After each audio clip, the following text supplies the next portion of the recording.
Halo,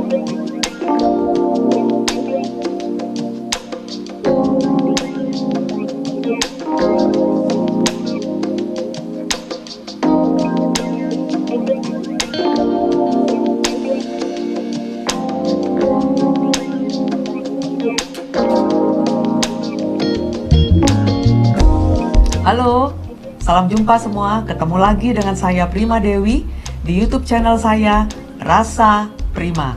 Di sini kita akan melihat apa yang dirasakan dan merasakan apa yang dilihat. Hanya di sini di Rasa Prima.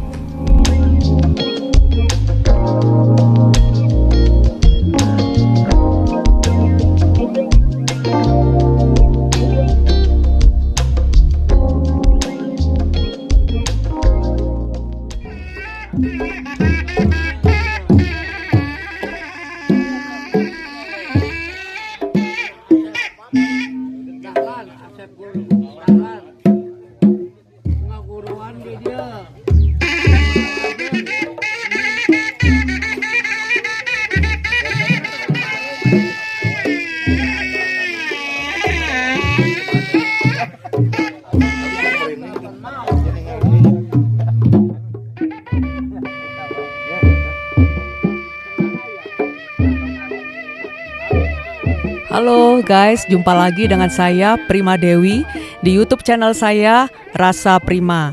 Kali ini kita jalan-jalan nih ke daerah Jayagiri, Lembang ya Pak ya, ke Padepokan Pasir Ipis, base campnya Himpunan Pencaksilat Panglipur. Betul ya Pak ya?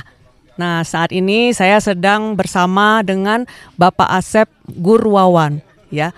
Nah Pak, senang sekali Pak, terima kasih saya sudah dikasih kesempatan untuk berkunjung ke sini. Ya, sama-sama. Tadi sudah menyaksikan Pak ya acara beberapa pencaknya Pak ya, jurus-jurusnya ya. Ada yang untuk perempuan, ada yang untuk laki-laki ya Pak ya. Nah, betul. Saya termasuk yang beruntung banget ya Pak tadi bisa hadir di sini. Alhamdulillah. Ya. Pak, biar teman-teman yang mendengarkan acara ini tahu lebih jauh tentang HPS Panglipur ini Pak ya. Bisa nggak Bapak cerita sedikit Pak tentang asal namanya, dari mana Panglipur itu, sejarah berdirinya, kapan berdirinya dan siapa pendirinya Pak? Mangga Pak, silakan. Terima kasih. Ya, saya coba menerangkan sekilas lintas tentang sejarah Panglipur ya. Iya Pak.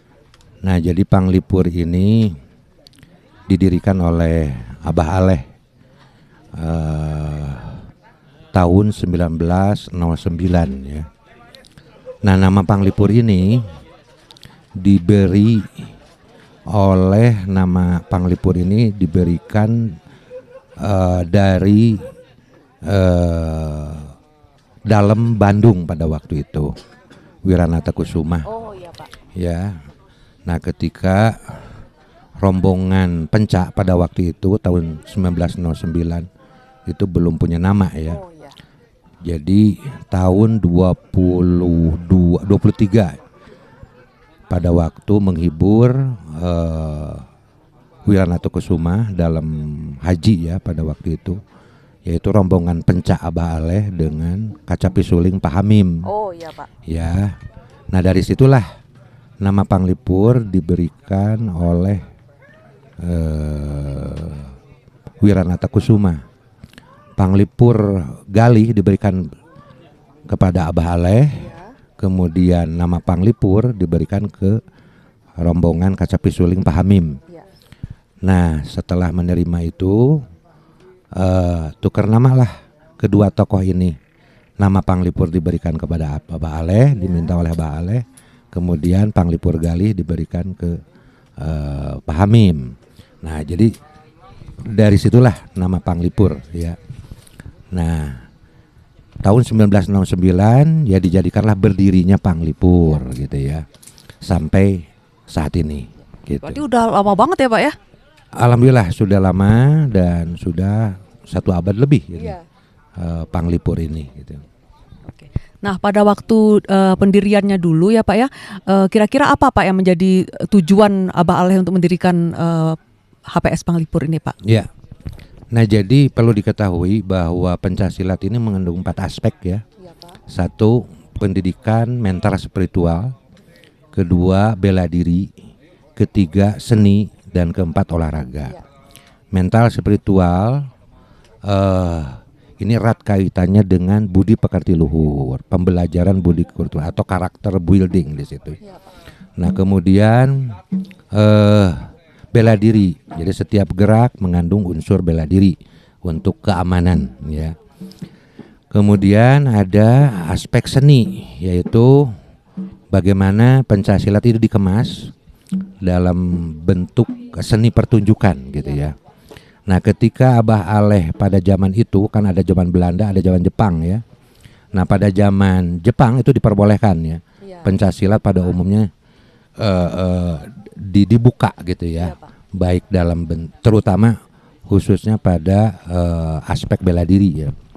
Nah kemudian pada zaman Belanda itu tidak boleh gitu kan, ada aspek bela diri. Nah pada waktu itu ya dibuatlah oleh tokoh-tokoh terdahulu itu dalam bentuk seni ya. Padahal di dalamnya mengandung unsur bela diri. Jadi semacam kamuflasenya lah Pak ya gitu ya. Begitu, karena di situ ada wiraga, wirama, wirasa, dan intinya bagaimana ada kaitannya dengan hiburan ya, untuk kesejahteraan. Kemudian olahraga yaitu untuk kebugaran. Nah Panglipur di sini lebih menitik beratkan pada aspek seni bela diri ya. Nah begitupun juga erat kaitannya dengan masalah pendidikan mental spiritual. Nah perlu diketahui bahwa kondisi sekarang itu ada dua dimensi, pencaksilat sebagai pencaksilat tradisi ya, dan pencaksilat olahraga gitu ya, yang dipertandingkan melalui event-event olahraga gitu. Ya. Pak, kalau saat ini Pak ya, murid-muridnya itu jumlahnya ada berapa Pak? Ya. Dan terbagi yang perempuan sama laki-laki enggak, atau ada berapa perbandingan jumlahnya Pak? Jadi kebetulan ya Abah Aleh mempunyai anak itu dua ya. Satu anak laki-laki Bah Udi, dan kedua Ibu Eni Rukmini Sekarningrat. Nah tapuk pimpinan pada waktu itu masih dipegang oleh Abah Aleh ya. Nah setelah Abah Aleh cukup tua pada waktu itu, akhirnya organisasi diberikan karena sudah mulai diorganisir ya, paguron pencaksilat atau pencaksilat Panglipur ini. Nah makanya muncullah HPS ya, Himpunan Pencaksilat Panglipur. Nah setelah dari Mbak Udi diberikanlah ke Ibu Eni sampai akhir hayat gitu ya. Itu dari tahun 55 ya. Ibu Eni memegang tapuk pimpinan paguron HPS Panglipur gitu ya. Nah sampai akhir hayat gitu kan. Begitupun untuk jumlah daripada anggota Panglipur cukup banyak ya, ini ribuan ya. Sekarang sudah mulai diinventarisir kembali dengan kepengurusan sekarang. Nah jadi cabang-cabang Panglipur ini karena begini, jadi Abah Aleh memberikan ilmu ke si A misalkan, si A ini setelah mumpuni sudah layak untuk mendirikan cabang gitu ya. Nah tetapi tidak lepas daripada nama Panglipurnya. Seperti kamu mau bikin namanya cabang apa, seperti Panglipur Pamegarsari misalkan, Panglipur Simpai Buana misalkan, yang berkembang di beberapa daerah gitu kan. Nah jadi Panglipur perkembangannya yaitu di Jawa Barat, begitupun juga nasional sekarang sudah ada di Riau ya, begitupun juga sampai ke Sumatera juga ya Pak ya. Sumatera, kemudian ke Madura gitu ya, kemudian di Jakarta sudah jelas, dan Banten, dan yang paling banyak sekarang itu cabang di luar itu yang di luar negeri ya, seperti di Eropa gitu ya. Dan sekarang mengembangkan sayapnya lagi ke Amerika, Brazil, dan Jepang gitu ya. Nah, jadi anggotanya juga ada yang orang asing Pak ya, bukan cuma orang Indonesia ya Pak ya? Iya, betul. Nah jadi orang asing ini kondisi sekarang itu sudah mulai menjadi bahan penelitian ya untuk mereka itu. Karena apa? Uniknya di pencaksilat tradisi ini kan ada unsur musiknya, ada unsur gerak yang beraneka ragam gitu ya. Begitupun juga busananya gitu. Itu yang tertarik bagi mereka, dan tidak kalah pentingnya yang paling pokok bagaimana pencaksilat ini menjadi pegangan hidup buat dia gitu. Jadi ada way of life gitu ya. Way of life, Pak, ya. Nah jadi kondisi sekarang bahwa pencaksilat itu di satu sisi sebagai ilmu, di sisi lain sebagai pusaka. Ilmu dipelajari oleh siapa saja dan ilmiah, dan tidak sedikit yang melalui riset, terus penelitian yang lainnya gitu ya, dari orang luar gitu kan.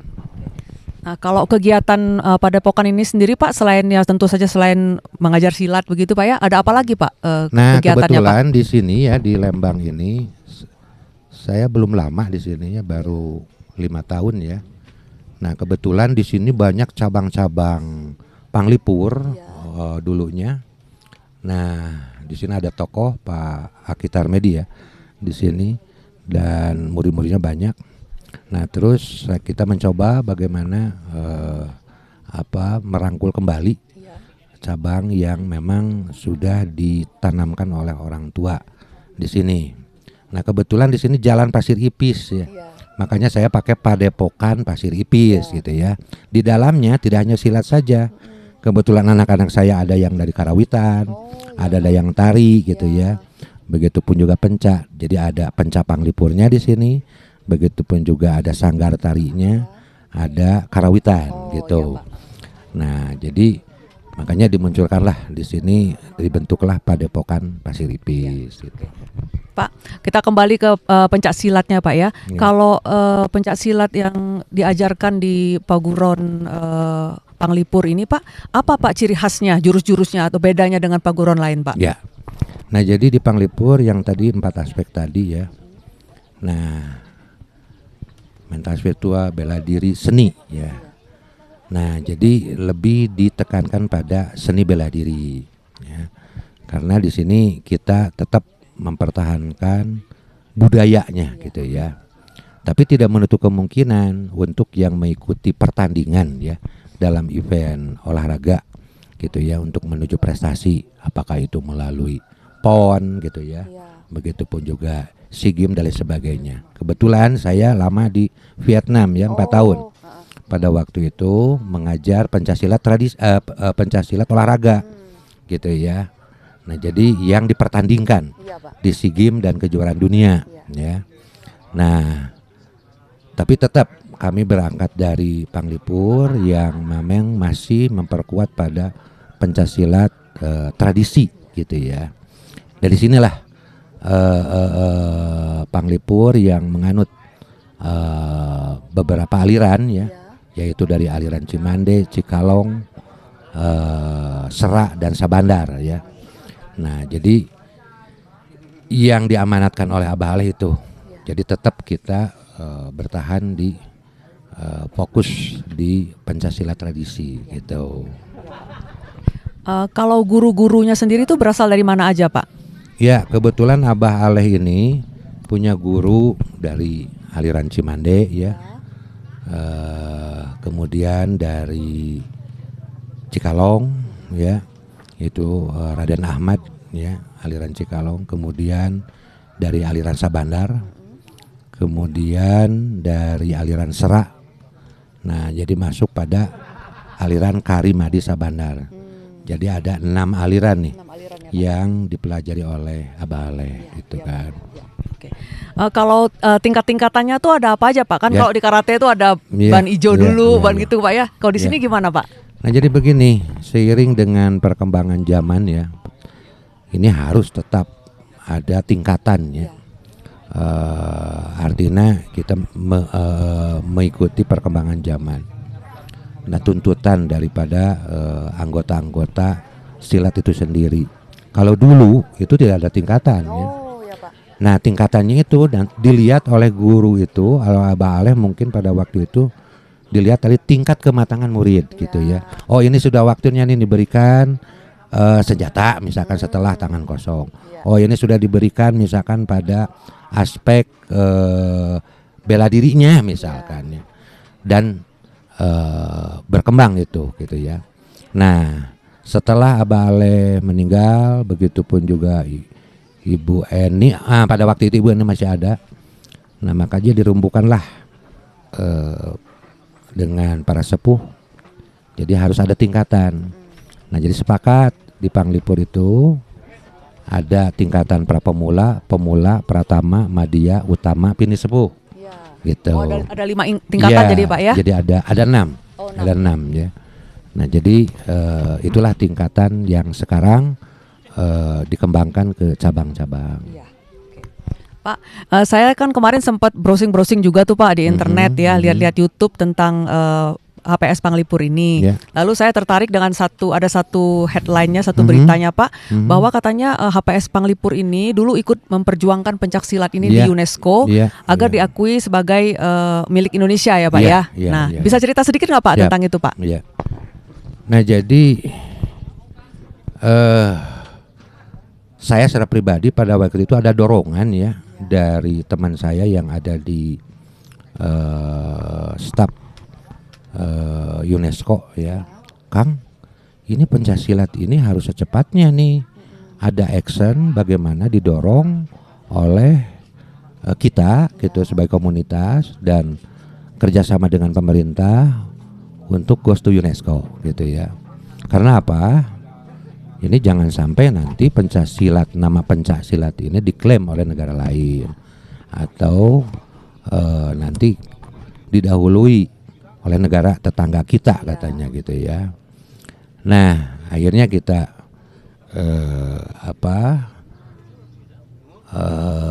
ngobrol-ngobrol dengan teman-teman dari semua perguruan gitu ya dan aliran ya, disampaikanlah itu. Nah, bagaimana kita harus bisa mendorong pencaksilat goes to UNESCO ya, gitu ya. Nah, kebetulan pada saat itu ada pembentukan masyarakat pencaksilat Indonesia gitu. Karena dengan mendorong ini kan harus ada wadah gitu ya. Nah, masyarakat pencaksilat Indonesia ini bergerak dalam bidang seni bela diri ya atau pencaksilat tradisi. Dan kebetulan saya ketua umumnya pada waktu itu. Itu tahun berapa ya Pak ya? Tahun berdirinya itu 2011 ya. 2011, nah launching MASPI dan ketuanya saya. Nah, situ salah satu program dalam masyarakat Pancasila Indonesia itu bagaimana kita ada tampil di markas besar UNESCO. Dan kebetulan ada program dari Kemendikbud, ada satu tim juga untuk di perumusan tentang dosernya yang ada kaitan dengan Pancasilat yang didorong dari Indonesia gitu ya. Nah, jadi dua-duanya berjalan. Alhamdulillah kita bergerak untuk bagaimana tampil di markas besar UNESCO ya. Nah, dengan pada waktu itu Bapak Ridwan Kamil, Kang Emil mendorong juga sebagai wali kota pada waktu itu dan pidato beliau di sana. Kita tampil 2015 pada waktu itu. Nah, dia saksikan oleh negara-negara anggota PBB yang ada di UNESCO ya pada waktu itu. Nah, itu utuh dari Jawa Barat ya. Dan dari Tapak Suci juga ada. Kemudian disusul lagi 2017 gitu ya. 2017 kita tampil dengan tim dari IPSI, Ikatan Pencaksilat Indonesia Jawa Barat. Ya, kebetulan saya juga ikut gitu kan. Artinya di sini Panglipur selalu eksis ya dalam mendorong goes to UNESCO. Nah, alhamdulillah setelahnya kita tampil di markas besar UNESCO dan itu salah satu syarat gitu kan. Nah, kemudian di Bogota, Kolombia sidang warisan budaya Tabenda ini. Nah, diketuk palulah jadi jatuh pada tanggal 12 Desember 2019 Pencaksilat milik Indonesia. Alhamdulillah ya Pak ya. Alhamdulillah. Nah, jadi untuk Jawa Barat karena Bapak Ridwan Kamil sekarang jadi gubernur, nah mendeklarasikanlah bahwa tanggal 12 bulan Desember 2019 itu hari Pencaksilat Jawa Barat gitu. Wah, luar biasa nih informasinya. Luar biasa informasi dari Bapak nih. Karena mengalami sendiri Pak ya itu Pak ya. Iya. Terima kasih loh Pak, udah ikut berjuang untuk Indonesia demi Indonesia itu Pak ya. Pak, ini satu pertanyaan terakhir Pak. kita tahu kan sekarang itu generasi muda, saya pengen lihat deh generasi muda sekarang itu masih seberapa besar sih Pak ketertarikan mereka terhadap pencak silat ini Pak? Ya, jadi memang tantangan kita ya ke depan gitu ya, karena anak-anak muda sekarang kan lebih cenderung ke bela diri luar ya. Nah, tetapi ini ada apa kebijakan dari Bapak Gubernur Ridwan Kamil, bagaimana pencaksilat menjadi muatan lokal wajib di sekolah dari mulai SD, SMP, SMA. Nah, jadi karena ditekannya memang dari mulai sekolah gitu kan. Kemudian Bapak Ridwan Kamil mencanangkan bagaimana ada kampung pencak di Kiara Payung. Ya, di Kiara Payung itu kampung budaya, jadi 5 hektar, 3 hektar untuk kampung budaya dan 2 hektar untuk kampung pencak gitu ya. Nah, jadi tentunya selain untuk di sekolah, juga dengan mulai kampung pencak ini akan terpromosikan lah pencak silat ya, terutama untuk generasi yang akan datang. Nah, jadi jangan sampai tidak kenal pada budayanya itu sendiri ya. Nah, mulai jalur pendidikan. Dan di sisi lain juga bagaimana pencak silat dikemas. Ya, jadi kita harus bisa menyesuaikan dengan perkembangan zaman gitu ya. Baik dalam metode, begitupun juga dengan kolaborasi dengan klub-klub yang lain. Kalau di kalangan anak-anak di perkotaan lah gitu ya.